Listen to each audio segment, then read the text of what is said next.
जय भीम, नमो बुद्धाय. स्वागत आहे भिक्खू ज्ञानज्योती यूट्यूब चॅनल मध्ये. जर तुम्ही सुद्धा आपल्या चॅनलवर नवीन आला असाल तर चॅनलला सबस्क्राईब करा, व्हिडिओला लाईक करा आणि व्हिडिओ शेअर करायला विसरू नका. संपूर्ण व्हिडिओ पाहून आपले पुण्य संचित करा.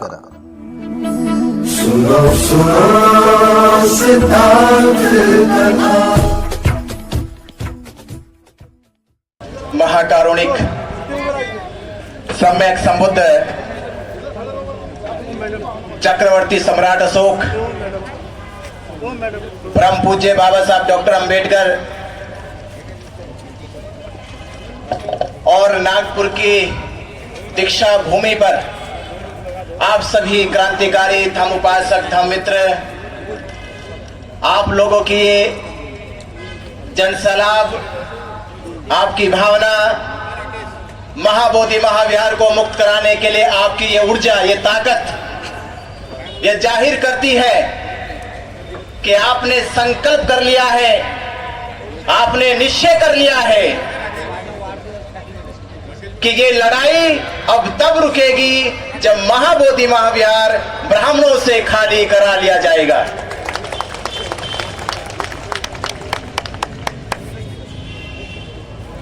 मैं बाबा साहब डॉक्टर अंबेडकर जी के उस पावन धरती पे आज खड़ा हूं जिस धरती का इतिहास महाबोधि महाविहार से जुड़ा हुआ है. महाबोधि महाविहार वो पावन धरती है जिस धरती पे सिद्धार्थ गौतम संबोधि को प्राप्त करते हैं, धम्म की उपलब्धि प्राप्त करते हैं, संसार को धम्म का उदय कल्याण मैत्री धम्म मिलता है. और परम पूज्य बाबा साहब डॉक्टर अंबेडकर, ये नागपुर की वो पावन धरती जिस धरती पे खड़े होकर बाबा साहब डॉक्टर अंबेडकर 14 अक्टूबर 1956 में ये कहते हैं कि जो धर्म तथागत बुद्ध ने बोध गया में प्राप्त किया था, मैं आज इस धरती पे उस धर्म की शरण में जा रहा हूं. ये वो धरती है और ये संबंध है बोध गया और दीक्षा भूमि नागपुर का. बाबा साहब डॉक्टर अंबेडकर ने क्यों धर्म की दीक्षा ली, इसके लिए एक लाइन समझिएगा कि लूटी संस्कृति हमारी दासहीन बनाया था. ये संस्कृति का आंदोलन, ये विरासत को बचाने का आंदोलन, ये बहुजनों की अस्मिता को वापस लाने का आंदोलन कि लूटी संस्कृति हमारी दासहीन बनाया था. बहू बेटी और बच्चों को घर के बाहर जलाया था.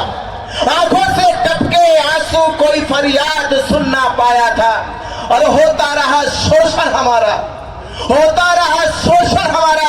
इस धरती पे कोई अल्लाह ईश्वर देवी देवता भगवान न आया था, कोई नहीं आया था. इस समाज पे जब शोषण हो रहा था, जब इसकी अस्मिता को लूटा जा रहा था, जब इसकी विरासत पे कब्जा किया जा रहा था, तब कोई नहीं आया. कौन आया? किसने जन्म लिया? कि लिया जन्म भीम ने जगत में पढ़ लिख कर अनूठा ज्ञान पाया था. लिया जन्म भीम ने पढ़ लिख कर अनूठा ज्ञान पाया था और तोड़ मनवादी जंजीरों को इस देश के शोषित पीड़ित समाज को आजाद कराया था. क्यों आजाद कराया था? इसलिए आजाद कराया था कि आप जब आजाद हो जाओगे, मुक्त हो जाओगे, जब आप ये जान जाओगे कि अब मेरा गौरव, मेरा स्वाभिमान जग गया है, तो अपने स्वाभिमान जगे हुए जीवन में अपनी खोई हुई विरासत को वापस लाने के लिए, ये खोई हुई विरासत लाने के लिए इस समाज का अगर अस्तित्व जिंदा रहेगा, इस देश में देश की पहचान अगर जिंदा रहेगी, ये मैं आपसे पूछ रहा हूं, अगर आपकी शिक्षा, आपके संस्कार, आपकी संस्कृति, आपकी सभ्यता अगर आप नहीं बचा सके, अगर आप नहीं बचा सके तो जीवन का अस्तित्व समझ लो मर चुका। अगर आप अपनी अस्मिता को नहीं बचा सके, अपनी शिक्षा को नहीं बचा सके, अपनी धरोहर को नहीं बचा सके, तो हमारे जीवन का अस्तित्व मर चुका है। इससे बड़ा हमारे जीवन में क्या आंदोलन होगा, क्या मकसद होगा, क्या उद्देश्य होगा कि आप उस पावन पवित्र धरती को, जिस धरती पे बुद्ध ने संबोधि को प्राप्त किया और पूरे संसार को दुख मुक्त करके निर्वाण के मार्ग पे ले चले, आज वो पावन धरती महाबोधि महाविहार ये जगे हुए समाज से गुहार लगा रही है कि मेरी अस्मिता को बचा लो, मेरी अस्मिता को बचा लो। 135 साल से लगातार वो पंडे पुरोहित महाबोधि महाविहार की गरिमा को, महाबोधि महाविहार के सम्मान को ये वर्षों से कलंकित करने का काम कर रहे, अतिक्रमण करने का काम कर रहे, और हम हाथ पे हाथ रखे देखे जा रहे। ये कब तक चलेगा, कब तक हम देखेंगे? अरे आप याद करो, जब सिद्धार्थ गौतम कपिल वस्तु से निकले कि मैं एक ऐसे ज्ञान की खोज में निकल रहा हूं कि जब वो ज्ञान मुझे प्राप्त हो जाएगा, संसार के सदा सदा के दुख समाप्त हो जाएंगे। और जब सिद्धार्थ गौतम बुद्ध बने और 7 वर्षों के बाद कपिल वस्तु पहुंचे, तो कपिल वस्तु के लोगों ने सर झुकाकर पुष्पों की बौछार करी, पुष्प बिछाए गए और ये कहा गया कपिल वस्तुओं के सभी लोगों से कि आज सिद्धार्थ नहीं आ रहा है, आज सिद्धार्थ के बदले बुद्ध चले आ रहे हैं, क्योंकि जिस मकसद से गए थे वो मकसद पूरा हो गया है। तथागत बुद्ध ने यह रहस्य जान लिया है कि संसार में दुख है, दुख का कारण है, दुख कारण का निवारण है, और उस निवारण का ये मार्ग है। ये मार्ग को जानकर आए हैं, ये मार्ग हमारे जीवन के निर्वाण का मार्ग है। तो आप जब लोग जाओगे, महाबोधि महाविहार बचाओगे, तो आने वाली पीढ़ी, आने वाले आपके नस्ल के लोग कहेंगे ये वही लोग हैं, ये वही लोग हैं जो 12 फरवरी में 2025 में महाबोधि महाविहार को बचाने के लिए जो आंदोलन चलाया गया था, जो आंदोलन 135 साल से दुनिया का सबसे बड़ा आंदोलन, उस आंदोलन में इन सब लोगों की सहभागिता थी। ये वो हमारे वीर महापुरुष हैं जिन्होंने महाबोधि महाविहार को बचाया है। वो फक्र करेंगे, वो अपने ऊपर ये गौरव करेंगे कि आप उनके पूर्वज हैं, आप उनके महापुरुष हैं। तो ये लड़ाई जीतने के लिए कैसे जीती जाएगी? हमसे किसी ने कहा कि आप तो बौद्ध भिक्षु हैं, आप तो घरे त्याग करके सन्यासी बने, भिक्षु बने, कर रहे हो, क्यों महाबोधि महाविहार मांग रहे हो? मैंने क्या, किस मूर्ख ने कहा तुमसे? ये किस मूर्ख ने कहा कि हम महाबोधि महाविहार मांग रहे? महाबोधि महाविहार मांगा नहीं जा रहा, बल्कि बचाया जा रहा है। ये मांगने की लड़ाई नहीं है, ये बचाने की लड़ाई है। किससे बचाने की लड़ाई है? ये बचाने की लड़ाई है कि महाबोधि महाविहार वो पावन पवित्र, वो ज्ञान का प्रतीक, शांति का प्रतीक, मैत्री का प्रतीक है, और उस प्रतीक को ये पंडे पुरोहित पिंडदान करके, श्राद्ध करके, पिंडा पिला के उसकी गरिमा को भंग करने का काम कर रहे हैं। हम इन पाखंडों से बचाना चाहते हैं महाबोधि विहार को। हम महाबोधि महाविहार को, जो पूरी दुनिया इस श्रद्धा से दान देती है कि महाबोधि महाविहार में गया दान वहां के बौद्ध भिक्षुओं को प्रशिक्षित करेगा, वहां के बौद्धों के लिए कॉलेज यूनिवर्सिटी बनेगी, वहां के बौद्धों को धर्म प्रचार प्रसार करने के लिए आपके इस धर्म प्रचार प्रसार के रथ को रोकने के लिए इन्होंने 1949 में महाबोधि महाविहार के ऊपर यह एक्ट बनाया, जबकि भारत में ना तो मस्जिद पे एक्ट बनाया गया, ना मंदिर पे एक्ट बनाया गया, ना गुरुद्वारे पे एक्ट बनाया गया, ना चर्चों पे एक्ट बनाया गया। ये महाबोधि महाविहार पे एक्ट इसलिए बना दिया गया क्योंकि बाबा साहब डॉक्टर अंबेडकर ने 1935 में कहा था, मैं हिंदू धर्म में पैदा हुआ, ये मेरे बस की बात नहीं थी, पर मैं इसमें मरूंगा नहीं। ये लोगों को खतरा लगने लगा, ये तो जन सैलाब आने वाला है, सुनामी आने वाली है।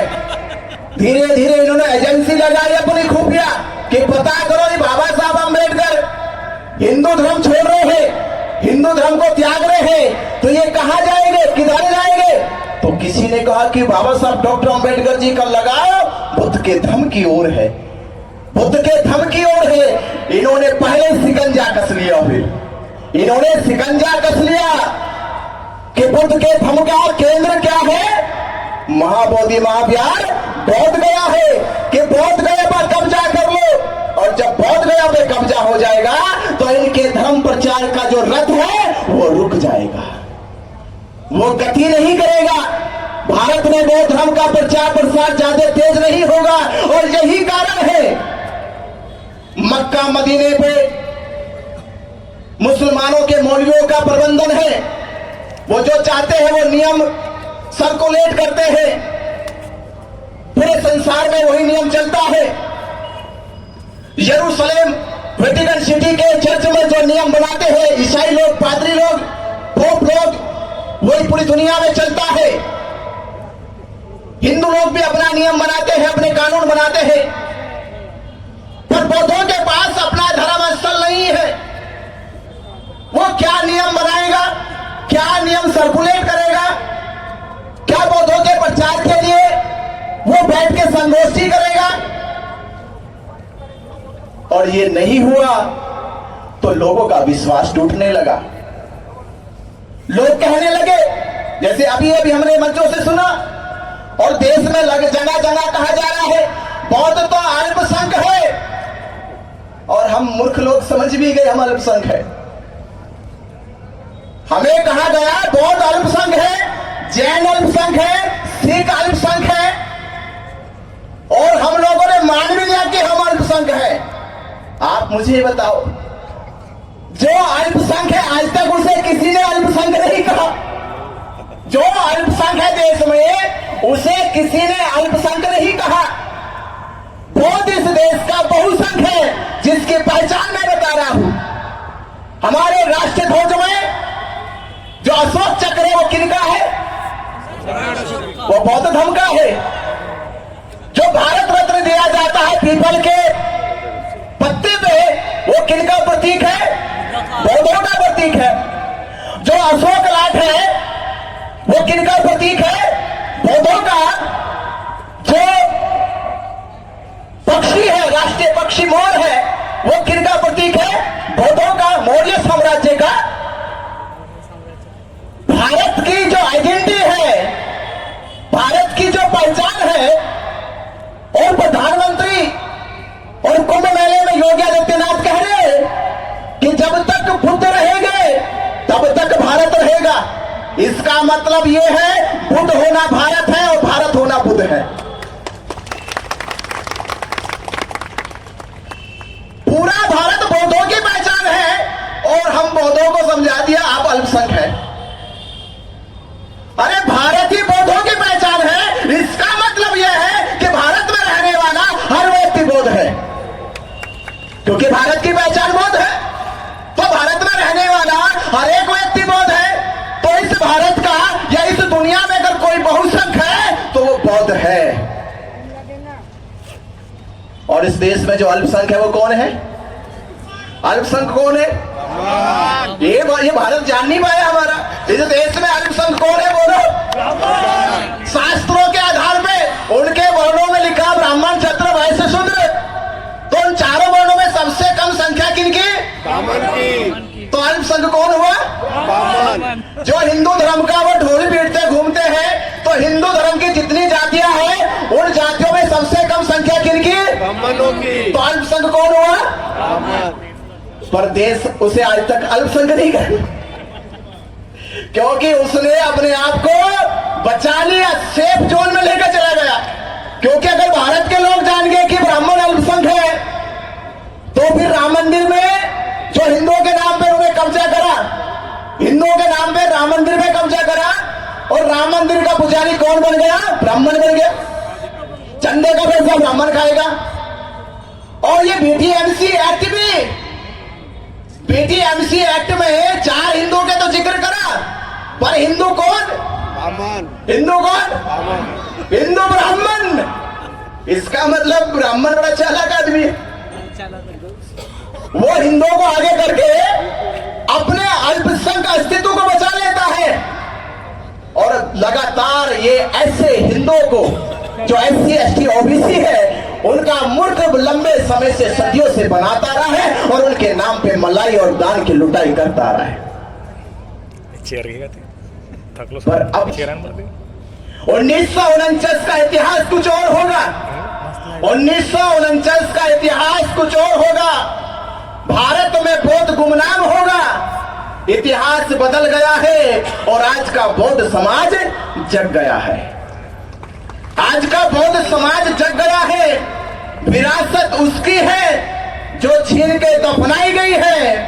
अब ये बौद्ध समाज उस दफनाई गई विरासत को हाथों से नहीं, बातों से नहीं, ये सीने से भी छीन कर आपके ले लेगा। ये आपके सीने से भी आपके सामने से लेकर आएगा। आपने एक इतिहास सुना होगा कि एक बार एक जंग के लिए एक राजा को एक ऐसी फौज से लड़ना था जिस फौज का उस दुनिया में इतिहास लिखा गया कि उसने कभी हार नहीं मानी। तो एक राजा ने उनकी सेना से लड़ने का अपनी सेना से वादा करा कि हम उससे लड़ेंगे, उसको हराएंगे, पर अपनी सेना को बताया नहीं, क्योंकि अगर बता दिया तो सेना डरना जाए, सेनापति डरना जाए। तो कहा कि हर एक छोटा सा कोई मामूली सा कोई राजा है और वो बहुत अकड़ के चलता है, बड़ा गुमान करता है, अहंकार करता है, उसको हराना है। तो अपने सेना को ले चल पड़े और ले गए। तो जहां लड़ने का युद्ध भूमि बनाई गई, वो युद्ध भूमि एक नदी पार करके जानी थी।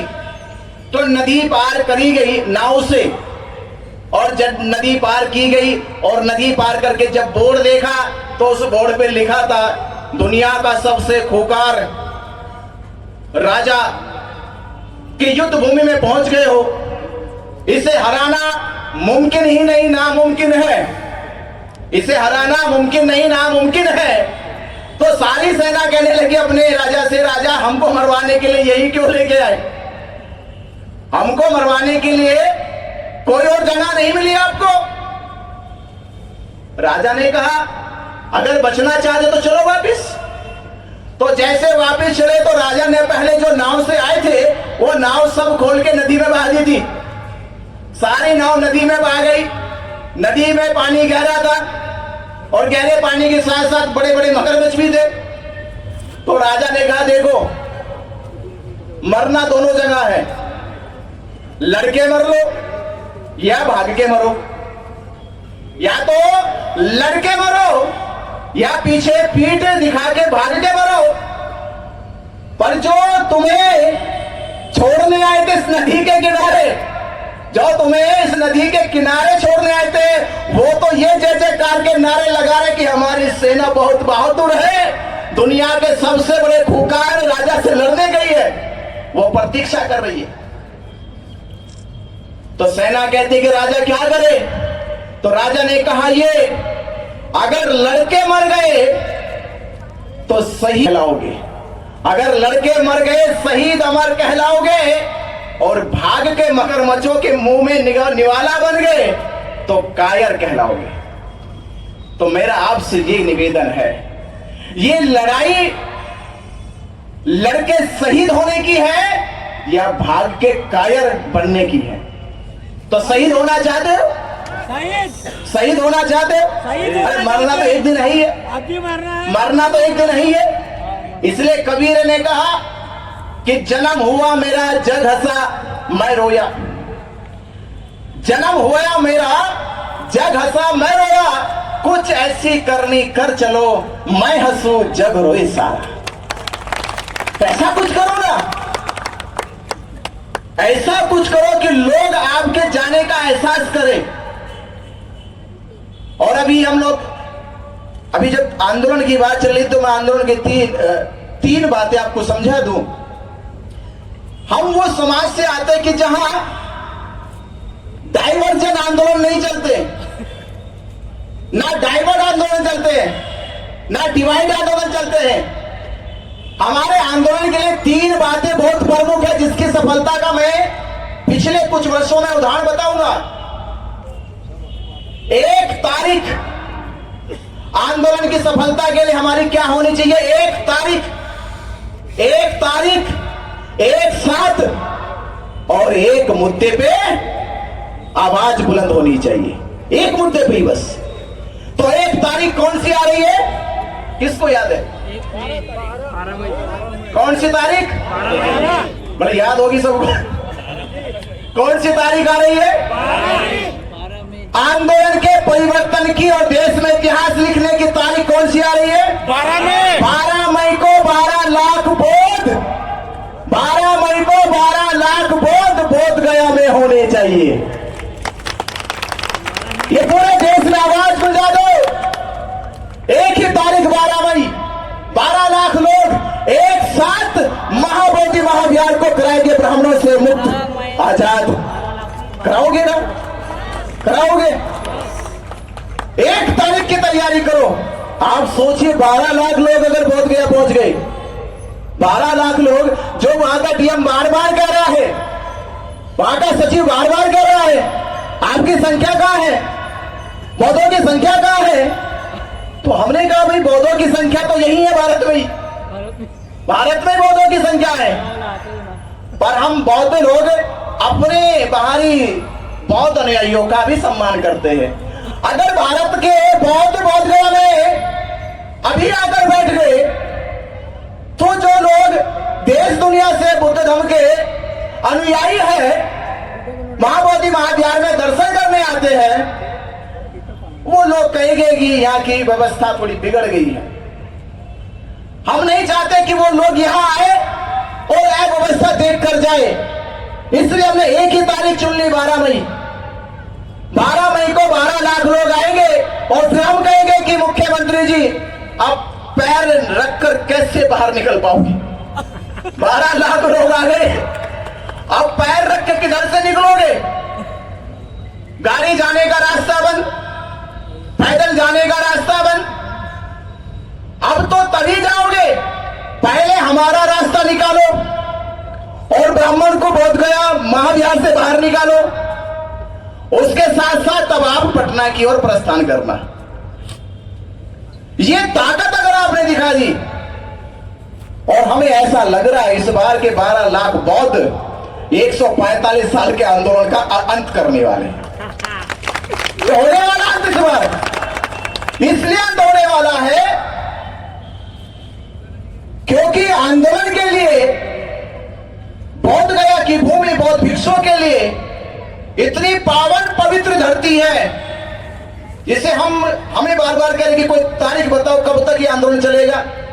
हमने कहा हमारे लिए कोई तारीख ही नहीं है, हम तो आंदोलन करते रहेंगे।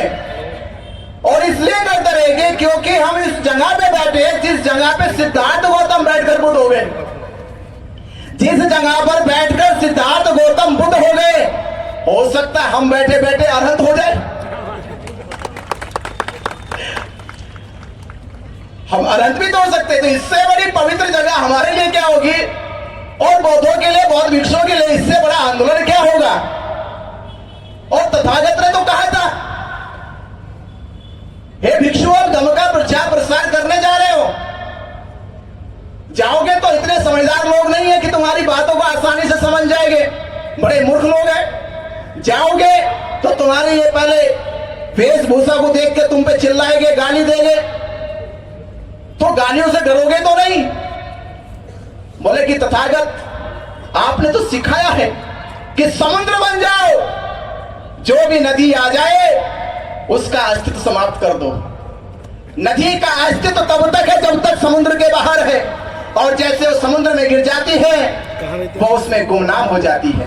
तो हे तथागत हमें जो भी देगा वो इस काया में, इस मन में समा जाएगा। ना किसी से राग रहेगा, ना किसी से द्वेष रहेगा, ना किसी से बैर रहेगा, ना किसी से नफरत रहेगी। सभी को क्षमा करते करते आगे अपने धर्म के प्रचार में बढ़ेंगे। तथागत कहते हैं अगर ये लोग और भी पागल हो गए, उन्होंने आपको दौड़ाना मारना शुरू कर दिया लाठी डंडे से। बोले तथागत हम मार से मारने से भी नहीं डरे, हम मार के मारने से नहीं डरे, मार भी हमारे प्रज्ञा के सामने नतमस्तक होके पराजित होकर वापस लौट आई, तो इनकी मार से हमारे ऊपर कोई प्रहार होने वाला नहीं है, कोई असर होने वाला नहीं है।